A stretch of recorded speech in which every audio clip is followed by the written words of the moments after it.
नाज़रीन कराम, हमारे साथ आप रहिए और बिल्कुल जुड़े रहिए, क्योंकि आज इंतहाई मुतबर्रिक पत्थर यानी जन्नत के पत्थर हजर अस्वद पे इंशाअल्लाह गुफ्तगू होगी और इसकी तारीख़ आपको बतलाएंगे इंशाअल्लाह। नाज़रीन कराम,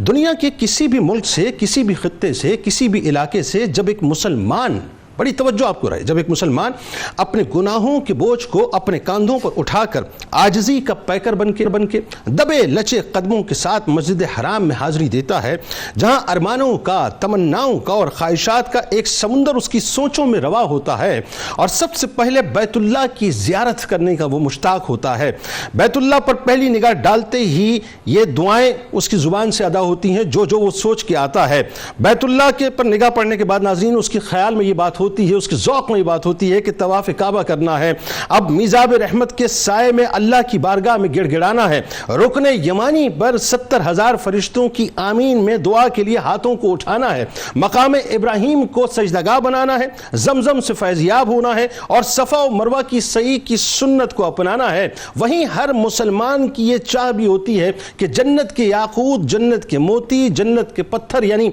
हजर अस्वद की ज़ियारत करनी है, इसे छूना है, इसे बोसे देना है और अपने गुनाहों की मैल को धोना है। ये वही हजर नाज़रीन जिसे इमामुल मोहिद्दीन हजरत इब्राहीम अलैहिस्सलाम ने अपने दस्ते मुबारक से नस्ब किया, जो आगाज़ तवाफ़ की अलामत बना। जन्नत के इस पत्थर का मकाम व मर्तबा वो है नाज़रीन कि इसको छूना, इसको चूमना गुनाहों से पाकी का सबब बना, यानी जो शख्स हजर अस्वद को छूता है इसके गुनाह ऐसे मुआफ़ हो जाया करते हैं कि जैसे अभी माँ के पेट से पैदा हुआ हो। बल्कि इस हजर की फजीलत नाज़रीन ऐसी है कि इस हजर के करीब जो भी दुआ मांगी जाती है उसे कबूलियत के पर लग जाया करते हैं। ये वो अजीम पत्थर है जिसे बरोज़ महशर आंखें और जुबान अता होंगी नाज़रीन, आंखें और जुबान अता होगी और वो उन लोगों के मुतालिक जिन्होंने इसे मस किया होगा गवाही देगा। हजर अस्वद का मकाम, उसके मर्तबे, उसकी फजीलत के लिए नाज़रीन सिर्फ यही समझ लेना और यही कह देना काफ़ी है कि ये जन्नत का वो पत्थर है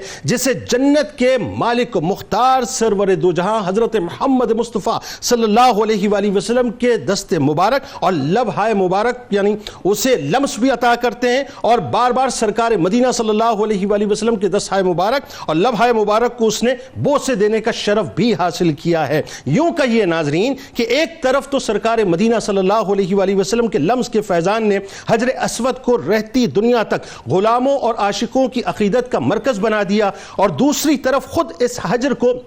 जलने और डूबने से भी मुकम्मल तौर पर महफूज कर दिया। और न सिर्फ ये नाजरीन कि हजर अस्वद को महफूज कर दिया, बल्कि अब जो मुसलमान जन्नत के इस पत्थर को छू लेगा अल्लाह तबारक व तआला उसे भी गुनाहों से पाक कर देगा और जो हजर अस्वद के करीब खड़े होकर दुआ मांग लेगा अल्लाह तबारक व तआला उसकी दुआओं को भी कबूलियत की सनद देकर महफूज कर लेगा। नाज़रीन कराम, हजर अस्वद कुदरत का एक ऐसा अजीम शाहकार है कि रिवायात में आता है कि खाना काबा को तूफानों और सैलाबों की वजह से कई मर्तबा नुकसान पहुंचा और उस पर कई मर्तबा दुश्मनों ने हमले भी किए, कई मर्तबा उसे तोड़ा गया, जलाया गया, कई मर्तबा उसकी तामीर हुई, पूरा स्ट्रक्चर तबाह हुआ, यहां तक कि हजर अस्वद को तोड़ा गया, उसे खाना काबा से जुदा किया गया। यहां तक हुआ नाजरीन कि 317 हिजरी में करामती हरम पाक में कुछ तो खून का बाजार गर्म करते हैं, खाना काबा से उसे निकाल कर अपने साथ ले जाते हैं, मगर वो कहते हैं ना कि पहुंची वहीं पे खाक जहां का खमीर था, यानी 22 बरस के बाद हजर अस्वद खाना काबा से आके ऐसे मिला जैसे बच्चा अपनी मां से जुदाई के बाद मिलता है। यानी आप तसव्वुर कीजिए नाज़रीन कि आज सदियां बीत गई हैं, मैं उसे इब्राहीम अलैहिस्सलाम और इस्माइल अलैहिस्सलाम के दस्ताए मुबारक का फैजान ही समझता हूं कि जन्नत के पत्थर हजर अस्वद को जो मनसब अता हुआ था, हजरत इब्राहीम और इस्माइल अलैहिस्सलाम के दस्ताए मुबारक से खाना काबा में जिस जगह वो नस्ब हुआ था, आज भी सदियां बीतने के बावजूद जन्नत का ये हसीन पत्थर इसी तरह इसी जगह खाना काबा की इमारत में नस्ब है। अल्लामा तिबरी रहमतुल्लाह अलैह फरमाते हैं कि जब कोई बादशाह के दरबार में हाजिर होता है तो वो बादशाह का वफादारी का अहद करके हलफ वफादारी उठाता है, तो हजर अस्वद गोया अल्लाह तबारक व तआला से हलफ वफादारी और इजहार मोहब्बत का रुतबा रखता है और हजर अस्वद को हाथ लगाने और बोसा देने का मतलब यह है कि अल्लाह ताला से वफादारी का अहद करते हैं और हलफ उठाते हैं। यह जन्नती पत्थर नाजरीन दुनिया के हर मुसलमान, चाहे वो अमीर हो, गरीब हो, काला हो, گورا ہو، عربی ہو، عجمی ہو، ہر ایک کی عقیدتوں اور محبتوں کا مرکز ہے، جسے دیکھنے، جسے چھونے اور جسے چومنے اور جس کے قریب جا کر دعا کرنے کا ہر مسلمان جو ہے تمنائی ہے۔ اللہ کرے کہ اللہ تبارک و تعالی ہمیں بس وہ موقع عطا کرے سانسوں کو کہ ہم بھی سب مل کر خانہ کعبہ کی زیارت کریں اور جا کر حجر اسود کو انشاءاللہ بوسہ دیں۔